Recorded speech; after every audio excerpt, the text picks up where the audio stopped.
அஸ்ஸலாமு அலைக்கும். Hi dears, welcome back to our channel Arfan creation. எல்லோரும் எப்படி இருக்கீங்க? அல்ஹம்துலில்லாஹ் எல்லோரும் ரொம்ப நல்லா இருக்கீங்க அப்படின்னு நம்புகிறேன். இன்றைக்கி வ்ளாக் பார்த்தீங்கன்னா ஆஃப்டர் ரம்லானுக்கு அப்புறம் எடுத்த ஒரு டே இன் மை லைஃப் வ்ளாக் தான் பார்க்க போகிறீங்க. அஹியான் குட்டி வந்து மார்னிங் கொஞ்ச நேரம் வந்து தூங்குவான். அவன் தூங்கி எந்திரிச்சதுக்கப்புறமா வ்ளாக் எடுக்கலான்னு இருந்தேன். கரெக்டாக வந்து அவனும் எந்திரிச்சிட்டான். அதுக்கப்புறம் கொஞ்ச நேரம் வந்து அவன் கூடயே விளாண்டுட்டு நானும் வ்ளாக் எடுக்க ஸ்டார்ட் பண்ணிட்டேன்.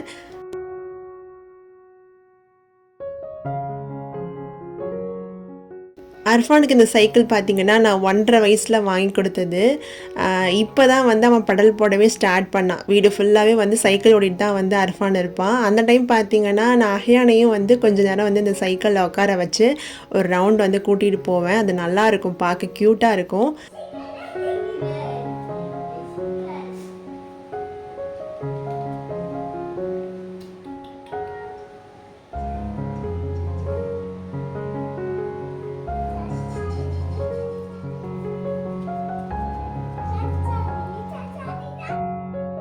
போன ஈத் வ்ளாக் பார்த்துட்டு நிறைய பேர் வந்து கமெண்ட் பண்ணி என்னை விசாரிச்சிங்க. அதுக்கெல்லாம் ரொம்ப தேங்க்யூ ஸோ மச். என்னை மட்டும் இல்லாமல் அஹியான், அர்ஃபான் இவங்களை பற்றியுமே கேட்டீங்க. அல்ஹம்துலில்லாஹ் ரொம்ப ரொம்ப சந்தோஷமாக இருக்குது. இந்த சப்போர்ட் எப்போவுமே கொடுங்க.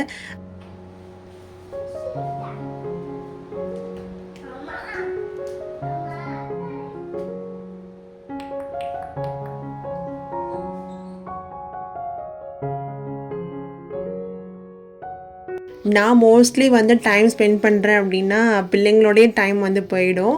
அம்மா ஒரு பக்கம் வந்து லன்ச் ரெடி பண்ணிடலான்னு சொல்லிட்டு அதுக்கான வேலைகள் தான் பார்த்துட்ருந்தாங்க.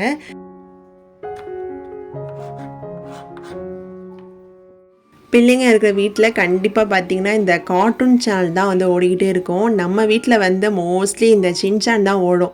ஏன்னா அர்ஃபானுக்கு வந்து ரொம்ப பிடிக்கும் சின்சான். இப்போலாம் வந்து அவனே கேட்பான், சின்சான் போடுங்கம்மா, டிவி வைங்கம்மா அப்படின்னு சொல்லிட்டு. அதனால் அதை வச்சு விட்டுட்டு இந்த பக்கம் வந்து பார்த்திங்கன்னா அஹியான் குட்டிக்கு வந்து நான் சாப்பாடு ரெடி பண்ணியிருந்தேன். ஒன்றும் இல்லை, ரைஸ் மட்டும் நல்லா குலைவாக இந்த மாதிரி நல்லா வேக வச்சுருந்தேன். நான் உப்புலாம் சேர்க்க மாட்டேன். இந்த மாதிரி வந்து மசீர அளவுக்கு ரைஸை மட்டும் நல்லா வேக வச்சுருந்தேன்.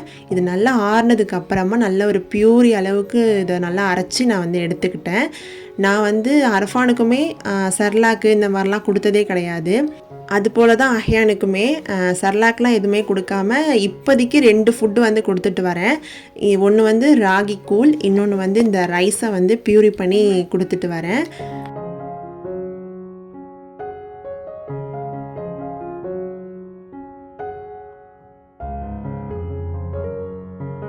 அன்றைக்கி லஞ்சுக்கு வந்து அம்மா என்ன செஞ்சிட்ருந்தாங்கன்னா மீனானம் வந்து செஞ்சிட்ருந்தாங்க.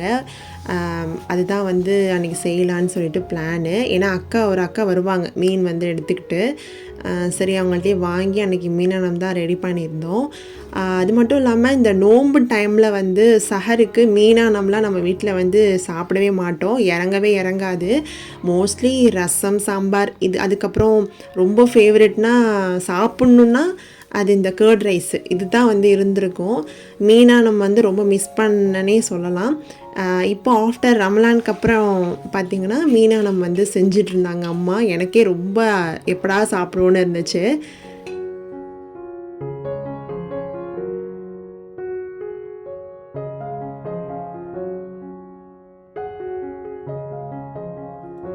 நல்லா மாங்காய் போட்டு சூப்பரான மீனானம் வந்து இந்த பக்கம் ரெடி ஆகிடுச்சு.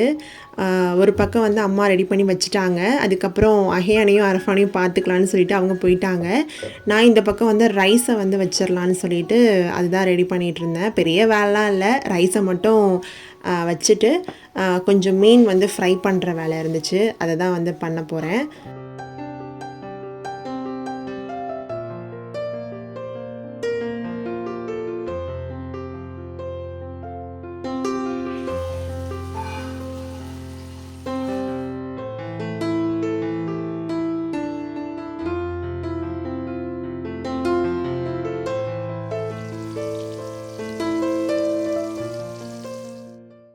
ரைஸ் வந்து பார்த்திங்கன்னா எப்போவுமே நம்ம வீட்டில் வந்து வடித்து தான் வந்து எப்போவுமே சாப்பிட்றது.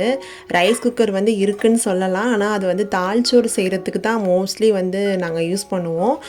மற்றபடி இந்த ரைஸ்க்கு வந்து எப்போவுமே வடித்து அந்த மாதிரி தான் சாப்பிட்றது. அதுதான் வந்து நல்லா இருக்கிற மாதிரி ஒரு ஃபீல் வந்து இருக்கும்.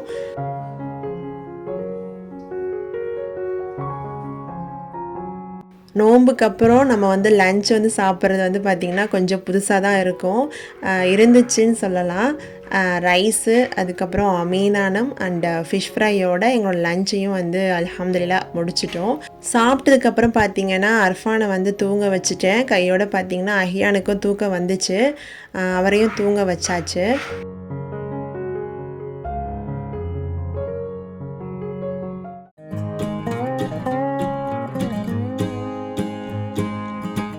ஒரு ஈவினிங் போல் பார்த்திங்கன்னா அர்ஃபான் குட்டிக்காக வந்து கேக் வந்து செய்யலான்னு சொல்லிட்டு ரெடி பண்ணிகிட்டு இருந்தேன். அதுக்கு வந்து இந்த 3 முட்டை வந்து எடுத்திருக்கேன். 3 முட்டையில் உள்ள வெள்ளை ஏடு இருக்கும் இல்லையா, அதை ஃபுல்லாக ரிமூவ் பண்ணிவிட்டு வெனிலா எசன்ஸ் வந்து ஒரு 1 டீஸ்பூன் போல் சேர்த்து நல்லா வந்து மிக்ஸ் பண்ணிக்கிறேன். எந்த அளவுக்குனா நல்லா வெனிலா எசன்ஸும் இந்த எக்குமே நல்லா மிக்ஸ் ஆகணும். அந்த அளவுக்கு நல்லா மிக்ஸ் பண்ணிவிட்டு ஒரு மிக்ஸி ஜாரில் பார்த்திங்கன்னா நான் 1 கப் அளவுக்கு சுகர் வந்து எடுத்திருக்கேன். இந்த சுகரை வந்து நம்ம நல்லா பவுடர் பண்ணிக்கலாம். ஏன்னா பவுடர் பண்ணி நம்ம சேர்க்கும் போது உங்களுக்கு வந்து நல்லா சீக்கிரமாக வந்து முட்டையும் சுகரும் நல்லா மிக்ஸ் ஆகி வரும். அதனால் நான் கொஞ்சம் கொஞ்சமாக வந்து பவுடர் சுகரை வந்து சேர்த்து நல்லா மிக்ஸ் பண்ணிக்கிறேன். இது எந்த அளவுக்கு மிக்ஸ் ஆகணும்னா, இப்போ நல்லா டார்க் எல்லோவாக இருக்குது இல்லையா, இது வந்து ஒரு பேர்ல் அளவுக்கு வந்து நல்லா மாறணும். அந்தளவுக்கு நல்லா மிக்ஸ் பண்ணிக்கலாம். சைடில் பார்த்திங்கன்னா ஒரு பாத்திரத்தில் வந்து நான் ஸ்டாண்ட் போட்டு ப்ரீஹீட் பண்ணி வைக்கலான்னு சொல்லிட்டு மூடி போட்டு வச்சுட்டேன் 10 நிமிஷத்துக்கு. இந்த பக்கம் நான் சொன்ன மாதிரி நல்லா டார்க் எல்லோவாக இருந்தது வந்து இந்த மாதிரி நல்லா பேர்ல் எல்லோவுக்கு மாறிடுச்சு. இந்த அளவுக்கு நல்லா ஒரு 15 to 20 மினிட்ஸ் வந்து நல்லா மிக்ஸ் பண்ணிக்கணும். அதுக்கப்புறமா நான் 5 டேபிள் ஸ்பூன் அளவுக்கு ஆயில் வந்து சேர்க்குறேன். நம்ம சமையலுக்கு யூஸ் பண்ணுவோம்ல, அந்த ஆயில் வந்து நம்ம எடுத்துக்கலாம்.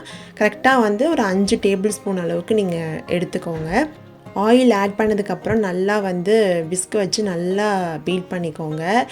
நல்லா ஒரு 5 to 10 மினிட்ஸ் வந்து நல்லா மிக்ஸ் பண்ணிக்கலாம்.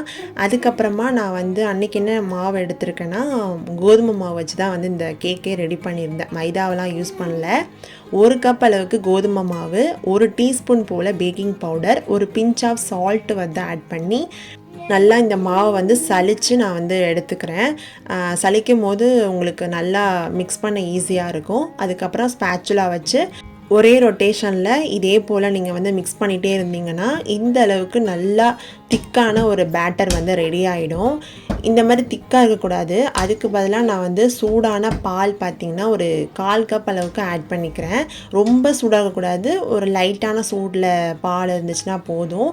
அதையும் சேர்த்து நல்லா ஒரே ரொட்டேஷனில் இந்த அளவுக்கு நல்லா மிக்ஸ் பண்ணி நம்ம வந்து எடுத்துக்கலாம். இப்போ நம்மளோட கேக் பேட்டரும் வந்து ரெடி ஆகிடுச்சு. இப்போது ஒரு ரவுண்டான பேனில் வந்து நான் ஆயில் சேர்த்துக்கிறேன். நல்லா அதை வந்து ஃபுல்லாக அப்ளை பண்ணிக்கலாம். அதுக்கப்புறம் உங்கள்கிட்ட பட்டர் பேப்பர் இருந்துச்சுன்னா நீங்கள் அதையும் எடுத்துக்கலாம். அதை வந்து எடுத்துகிட்டு அதுக்கு மேலேயும் நம்ம வந்து ஆயில் வந்து சேர்த்து நல்லா ஒரு வாட்டி ஃபுல்லாக அப்ளை பண்ணிவிட்டு நம்ம ரெடி பண்ணி வச்சுருக்கோம்ல கேக் பேட்டர், இதையும் வந்து நம்ம ஃபில் பண்ணி வச்சிடலாம். இப்போது ஒரு குச்சை வச்சு பார்த்திங்கன்னா நல்லா வந்து இந்த ஏர் பபிள்ஸ் எல்லாம் வந்து ரிமூவ் பண்ணிக்கலாம். அதுக்கப்புறம் ஒரு டேப் மட்டும் பண்ணிவிட்டு நம்ம ப்ரீஹீட் பண்ண பாத்திரத்தில் நம்ம வந்து வச்சிட போகிறோம். இது வந்து பார்த்திங்கன்னா பேக் ஆகிற டைம் வந்து 45 மினிட்ஸ் வந்து ஆகும். அதை அப்படியே மூடி போட்டு நம்ம வந்து வச்சிடலாம். கண்டிப்பாக ரொம்ப ரொம்ப லோ ஃப்ளேமில் தான் நம்ம வந்து வைக்கணும். இந்த கேக் பண்ணுறதுக்கு முக்கியமான ரீசனே வந்து ப்ரௌனி செய்யும் போதெல்லாம் அர்ஃபான் பார்ப்பான். ஆனால் அந்தளவுக்கு நான் வந்து அவனுக்கு ஒரு பீஸ் கூட கொடுக்க முடியாது. கரெக்டாக அந்த அளவுக்கு செய்கிறனால நான் அவங்களுக்கு தான் வந்து கொடுக்குற மாதிரி இருக்கும். இன்றைக்கி வந்து அர்ஃபானுக்காக ஸ்பெஷலாக நானே வந்து இந்த ஸ்பாஞ்ச் கேக் பண்ணணும்னு சொல்லி செஞ்சுருந்தேன். அவனுக்குமே ரொம்ப விருப்பமாக போச்சு. தூங்கி எந்திரிச்சதுமே வந்து கேக்கை பார்த்தவொன்னே செம்ம ஹாப்பி அவனுக்கு. ஃபஸ்ட்டு வந்து அவனுக்கு தான் இந்த கேக்கை வந்து கட் பண்ணி நான் கொடுத்தேன். இந்த கேக் வந்து ரொம்ப ஹெல்த்தியான கேக்குன்னு சொல்லலாம். ஏன் இது டார்க் எல்லோவாக இருக்குன்னா நாட்டு முட்டையில் வந்து செஞ்சது. அந்தளவுக்கு ஸ்மெல்லாம் இல்லை. நான் சொன்ன மாதிரி நீங்கள் வந்து இந்த ஒயிட் ஏடெலாம் எடுத்துகிட்டு செஞ்சிங்கன்னா உங்களுக்கு அந்த ஸ்மெல்லாம் இருக்காது. அர்ஃபானுக்குமே இது ரொம்ப பிடிச்சிருந்தது. எப்படி இருக்கு?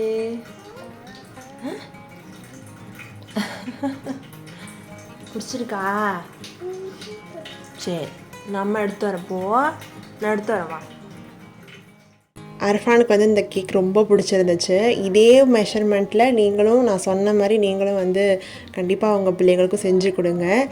எனக்கு அன்றைக்கி ரொம்ப ஹாப்பியாக இருந்துச்சு. இத்தனை நாள் ப்ரௌனி கேட்டப்போ செய்ய முடியாதது இன்றைக்கி இந்த ஃபுல் கேக்குமே அர்ஃபானுக்கு ரெடி பண்ணி கொடுத்தது. அதுக்கப்புறம் நான் அந்த கேக் வந்து பாதி பீஸ் போட்டு இந்த மாதிரி ஒரு பாக்ஸில் வந்து எடுத்து வச்சிட்டேன். அதுக்கப்புறமா சாப்பிட்லாம் அப்படின்னு சொல்லிட்டு நல்ல ஒரு டேஸ்ட்டில் தான் இருந்துச்சு. இன்ஷால்லா உங்கள் எல்லாருக்குமே இந்த vlog வந்து கண்டிப்பாக பிடிச்சிருக்கும் அப்படின்னு நினைக்கிறேன். பிடிச்சிருந்தா கண்டிப்பாக லைக் பண்ணுங்கள். கண்டிப்பாக நம்ம சேனலை சப்ஸ்கிரைப் பண்ணி சப்போர்ட் பண்ணுங்கள். அண்ட் தேங்க்ஸ் ஃபார் வாட்சிங் டியர்ஸ். அஸ்ஸலாமு அலைக்கும். எல்லாரும் ஹாப்பியாக சந்தோஷமாக இருங்க.